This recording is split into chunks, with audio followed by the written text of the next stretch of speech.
Hey, Coop. Thanks for making some time for us today.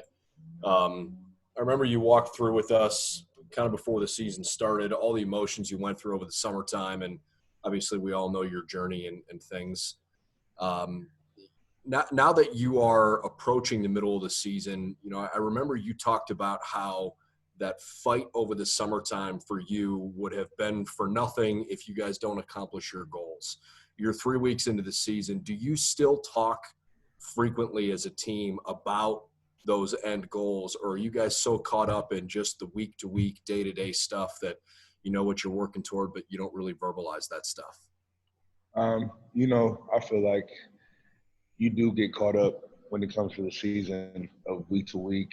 You want to put all your efforts and energy towards just that 1 week and towards our opponent that we're playing.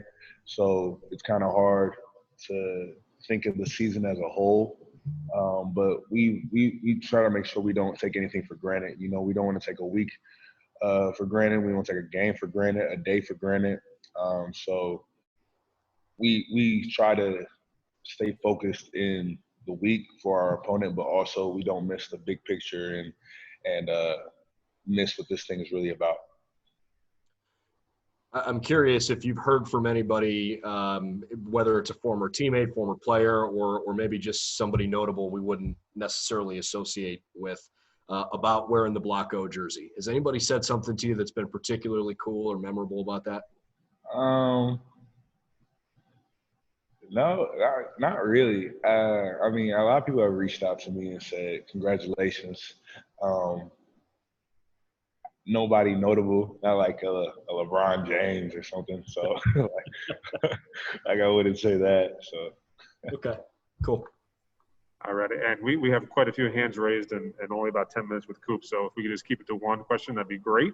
We'll go next to Tony Gerdeman from Buckeye Scoop. Tony. Hey, Jonathon, I'm interested in your viewpoint over the years of Nicolas PetitFrere's growth. I assume early on in his career, you could probably do whatever you wanted, and then at some point, things got a little bit more difficult for you. Yeah, no, Nick is a great player. And I've definitely seen him growing throughout the years. He's really developed into an amazing tackle for us. And obviously, you can see there on the field everything that he's doing. So, I'm really proud of him. Thank you. All right, next up, Austin Ward, Letterman Row. Austin. Coop, I know that Coach Jay is never truly satisfied and always pushing you guys. So where does he want to see more out of that pass rush this week or the next couple weeks? Just for us to just get better, basically with our hands and our get-offs and stuff. He's never satisfied, and I feel like you need that in the coach, though. He's really hard on us, and we're really hard on ourselves. We want to be better. We want to do better, and he'll get us there. Thanks, Coop. All right, next up, Bill Landis from The Athletic. Bill. Hey, Coop, along those lines, I think sometimes people just look at sacks, and if that number's low, they figure the pass rush wasn't good. I know that those two things can be separate. So how do you feel about the pressure you all are generating, even in a game like Rutgers where you look up at the end and there's only one sack? Yeah, I think we're generating a lot of pressure, honestly. If you can look back on that game and actually watch the D-line, we're getting there. We're definitely affecting his passing, and our pass rush is getting there. It's just the ball's coming out quick. I think people really starting to realize the kind of defensive line that we have, and they're not dropping back passing or holding onto the ball very long. But we're still making it affect the best way that we can. All right, we'll go next to Nathan Baird from Cleveland.com. Nathan.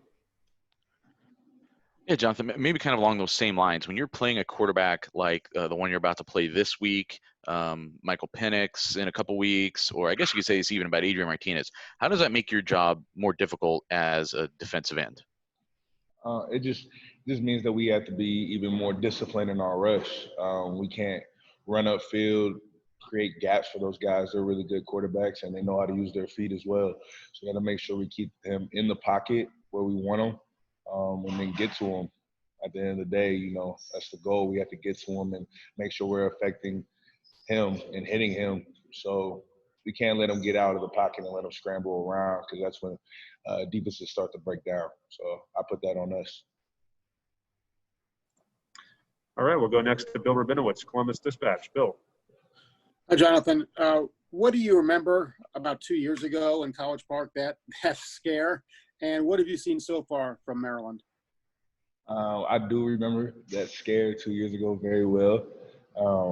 Maryland was a good team back then, and I feel like they're even a better team now. You know, it's not like it's just Maryland. We watch them every week. They're a really good football team, and we're going to treat them that way. So in order to give them the respect that they deserve, that means going hard in practice and playing to the best that we can. Focus on this week and focus on them. All right. Thank you. All right, Stephen Means, Cleveland.com. You're up. Stephen. Hey, Jonathan, can you just, in your opinion, how do you think Zach Harrison has played this year? I think Zach Harrison has played pretty well, honestly. You go back and look at the tape on him, he's doing great things. I feel like he's developing more confidence into himself as the weeks go by. I don't really know too much about the outside, what they say about him, but as far as his development and what I see him personally, I'm very happy for where he's at and the confidence that he's starting to get game in and game out. What's improved the most from his freshman year to now? Just his speed and him being confident in himself. I feel like, he's the fastest defensive lineman that we have, and you can see that now you can see that on the field now. And he's a strong guy. He's super tall. He has a great game, and he's a very smart player. You're starting to see that all come together this year. Thanks. All right, we'll go next to Patrick Murphy from 247. Patrick. Jonathan, you were asked about one sack. You talked about the pressure you're getting on the quarterback. In a game like that, when you look back at the film, what are you looking at in terms of, hey, we played well, even if the stats don't show it? What things do you see that said, hey, we played the way we wanted? We just see how fast we are getting there. The ball comes out quick.